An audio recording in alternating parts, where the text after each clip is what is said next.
শেখ হাসিনা সরকার ও তার আত্মীয় স্বজন মিলে দেশের অর্থনীতি ধ্বংস করেছে মন্তব্য জামায়াতে ইসলামের আমির ডাক্তার শফিকুর রহমানের। আজ সকালে কুষ্টিয়ার সরকারি কলেজ মাঠে জামায়াতের কর্মী সম্মেলনে এই মন্তব্য করেন তিনি।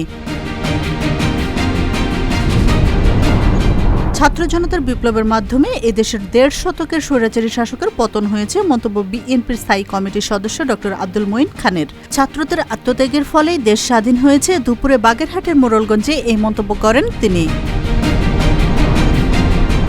জুলাই বিপ্লবের ঘোষণাপত্রে মানুষের প্রত্যাশা জানতে জেলায় জেলায় গণসংযোগ করবে গণ অভ্যুত্থানকারী শিক্ষার্থীরা। আগামী ৬ থেকে ১১ জানুয়ারি পর্যন্ত ৬ দিনের যৌথ কর্মসূচি ঘোষণা করেছে বৈষম্য বিরোধী ছাত্র আন্দোলন ও জাতীয় নাগরিক কমিটি।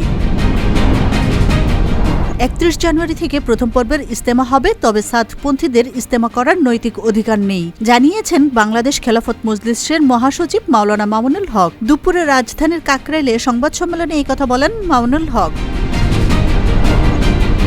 বনানী কবরস্থানে চিরনিদ্রায় সমাহিত হলেন জাতীয় চলচ্চিত্র পুরস্কারপ্রাপ্ত ডালিউডের প্রখ্যাত চিত্রনায়িকা ও নৃত্যশিল্পী অঞ্জনা রহমান। এর আগে এফডিসিতে শ্রদ্ধার জানাজা শেষে চেন্নাই প্রাঙ্গণে অনুষ্ঠিত হয় দ্বিতীয় জানাজা।